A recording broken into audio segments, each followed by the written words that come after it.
1, 2, 1, 2, 3, 4. Welcome everyone to the morning announcements. I'ma say my name so you can pronounce it. Bomani Armah. Shout out to early risers, I see who you are. My morning ritual, thanks for having me over. Start with audiovisual, dose of Sankofa. My favorite occasions a few moons away. I'm counting rotations to watermelon day. If you're with me this morning, I hope that you're with it. 2 things that I want and 3 ways to get it. Black solidarity, African independence. Honor the ancestors, prepare descendants. 3rd thing you gotta do is love right now. I mean that in every sense and every way you know how. Now throw them up and say what should increase on 1, 2, 3, peace. All right, let's do the mic. 1, 2, mic check, 1, 2. Good morning, everybody. Welcome to the morning announcements with Bomani Armah on Tuesday, April 11th, 2023. I am Bomani Armah, and we are 115 days away from Watermelon Day at Sankofa. We are here to honor the ancestors, prepare the descendants, and love right now, like it says on my t-shirt right there. Thank y'all very much for joining us. Let's get started with our libation for today. Our libation today is for Paul Leroy Robeson. Paul Robeson, April 9th, 1898 to January 23rd, 1976.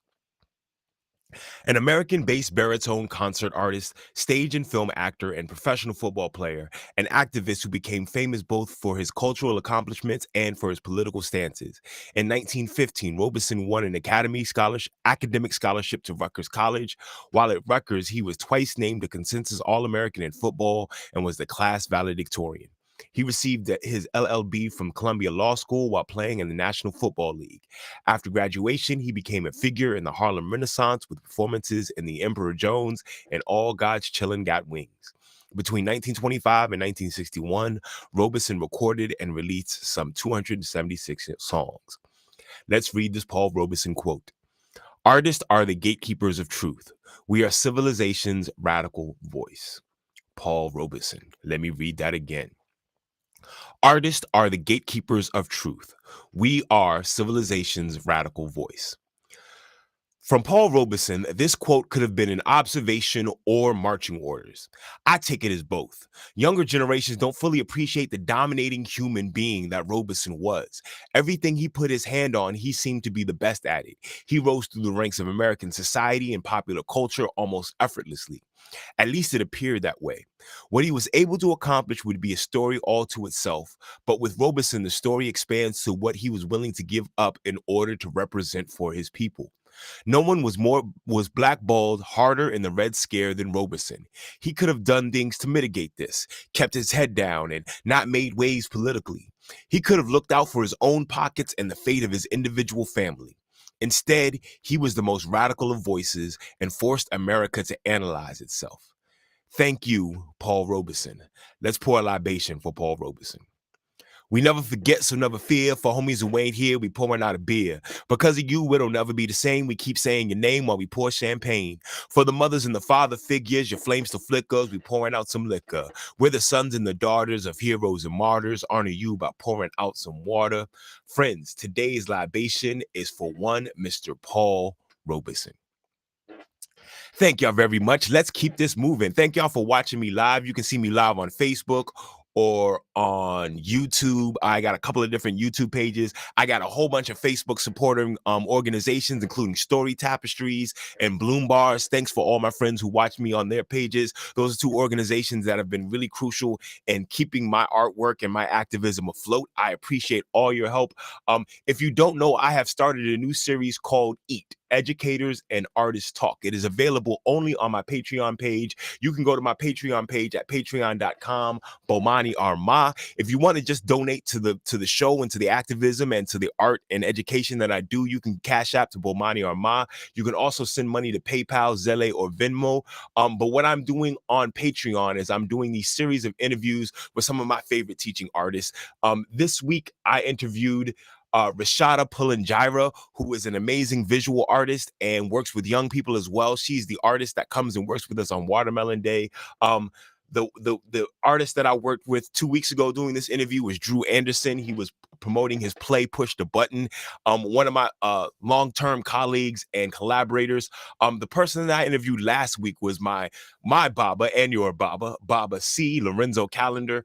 I'm gonna play some clips of his interview. Yesterday, I was playing a clip as he poured libation for his uncle, who was also a storyteller. Today, I asked him specifically, what about him makes him a storyteller? What about you makes a storyteller? Let's check out this pieces of his interview. Elements that make storytelling an art form. I know everyone, like, we all tell stories the same way. We all sing in the shower and we all rap along, you know what I'm saying? But in order to be a singer or a rapper or an actor, there are some basic fundamentals that you have to understand and pull from and accentuate. What makes a storyteller, you know, as an art form? Okay, so we have storytellers and we have griots or griots, but dealing with storytelling is an art form. When you're telling stories, because there's a historical and social, and what is the word I'm looking for? There's a social, historical, and intimate interweaving of the telling of the story. For instance, if I tell you what happened to me today before I came on the program, that's a story. It is a story because it's a telling, defining a story. A story is a narrative or telling of events that may have or may not have happened. So they might be true, they might not be true. What makes it an art form is the way in which it's delivered and what you're drawing upon. So a person could tell a story and but if you're telling a story and you're using that story with a historical and a cultural reference, and you're referencing those either directly or indirectly in the dispensing of that story, then it's becoming an art form. It's your delivery. It's the delivery, and it's how and why you're telling the story. It's just like you said, everyone can sing in the shower, but does that make you a singer? But when you have technique, when you have talent, when you have a delivery system, that sets it apart from everyday storytelling. However, I don't dismiss everyday storytelling because everyday storytelling is just as important as the art of storytelling. So the art of storytelling is, for instance, if I tell you a story about a land turtle, and I'm supposed to be a master storyteller, that tells me that this story probably took place on one of the islands, probably Jamaica, because a land turtle, because turtles spend most of their lives in water, tortoises spend most of their lives on land. But once again, the vagrancies of language, people use turtle and tortoise interchangeably. So a lot of times when we're talking about turtles, we're really talking about tortoises. But as a master storyteller, I know that the land turtle is actually a tortoise. And I'm drawing upon that cultural reference, and I weave it into the story. And so a lot of it has to do with delivery, awareness, and the way it's packaged, and the source from whence it's drawn, and that makes it an art form. It's just like everybody can paint. Well, not everybody, because when I draw stick figures, last time I drew stick figures, someone drew an ambulance from the side of my of my painting because my stick figures were really sad. They were sad. You could say they stuck out, but anyhow, Oh no. yeah, I think that was the first of many puns to come. But to be redundant and to repeat myself, and that's redundant right there. It is the way it's delivered and the source it's drawn upon, and the reverence and respect that is given when you do it. And I tell you another thing: storytelling as an art form involves some theater, some theatrics, because Yeah, I saw the natural connection to what you said you were doing back in the late 1900s, because I doing almost said theater and 19th doing century. I I'm not quite almost that old. I almost said that. I had to remember how the number system works. The 1900s. Yeah. So there is that. There's some theatrics, even for storytellers that have very what some people call very dry deliveries. There's some theatrics involved. So it's the way you captivate your audience, the way you entrance the audience, the way you deliver. It's the techniques that you use. It's the social, cultural, and historical references that are interwoven into the telling of the story, and all that makes it an art form. That was Baba C talking about what it takes to be a storyteller. Go check the rest of that out on my Patreon page, patreon.com/Bomani Armah. If you just go to my website, you'll find it there as well. I love my life. I love the opportunity I have in order to just get together with other teaching artists. My sons went to a homeschool collective called Wilson Baker Academy, and I started lovingly calling it a Hotep Hogwarts. And I think that's what I'm doing right now with EAT. I'm bringing together the teaching staff that would be my personal Hotep Hogwarts and talking about what it takes to educate children and to have an Afrocentric view of your education of your children. And I'm really appreciating this series. So thank you, Baba C, for your input. Like I said, the interview that just got put up now is with Rashada Pulanjira. She is an amazing teaching artist. You definitely want to go check that out. And so I also want to make sure you know about the other things that I got going on. I just announced this yesterday. I have a huge event coming up, Kicking Against Holy Houses. I am teaming up with Sankofa Video and Books to bring this art in conversation with Dr. Natasha Gordon-Chimembere. We will be discussing her book called Finding La Negrita. All right. I want you to go get your copy of this book.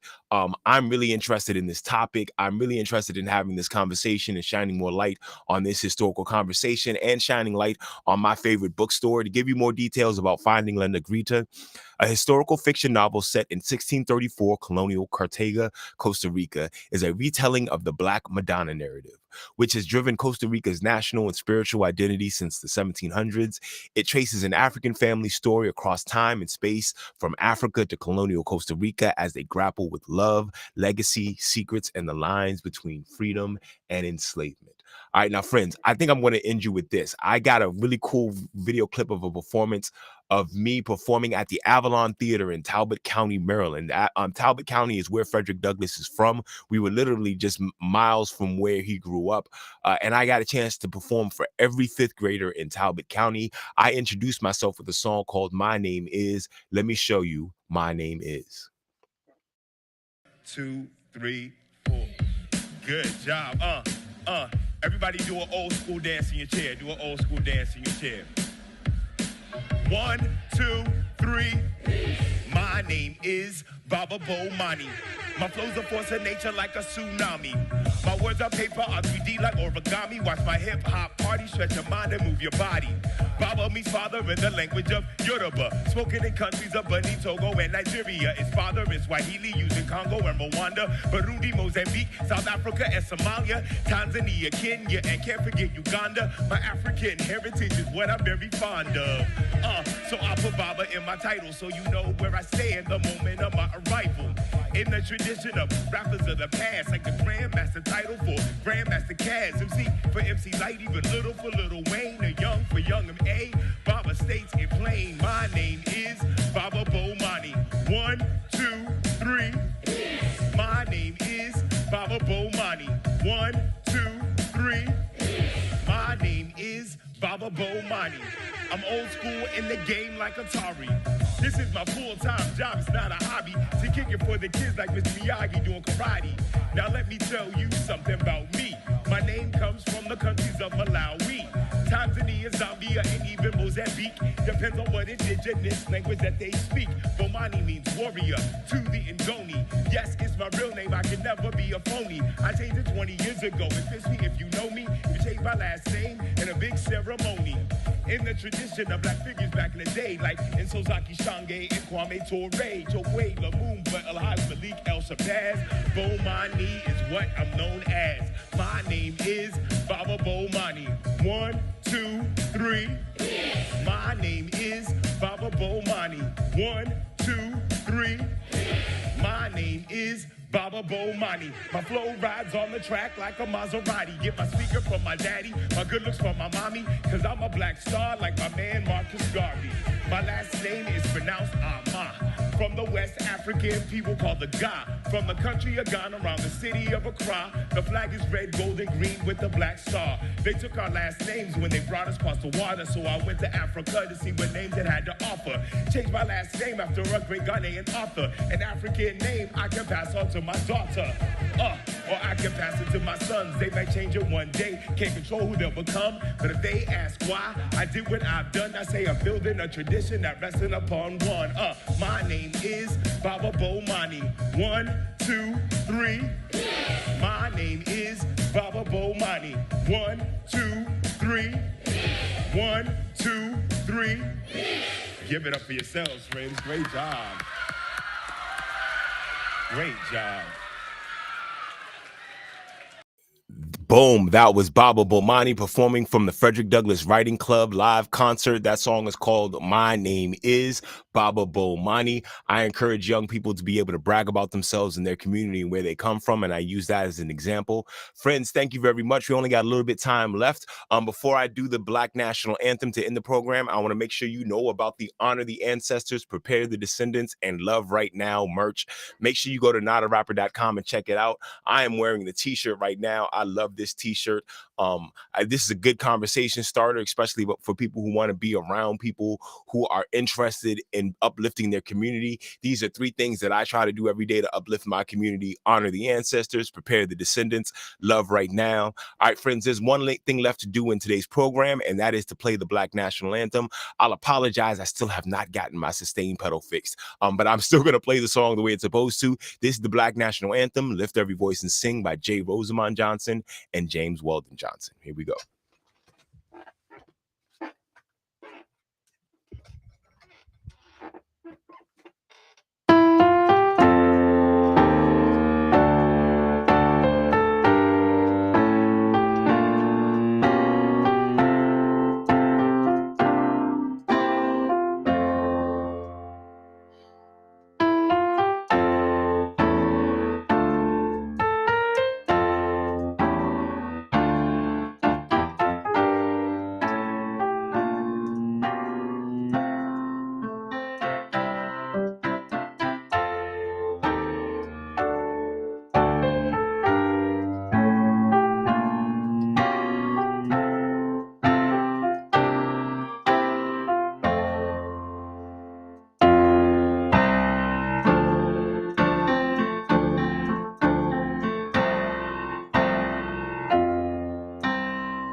Friends, that was the Black National Anthem, Lift Every Voice and Sing, written by James Rosamond Johnson and James Weldon Johnson.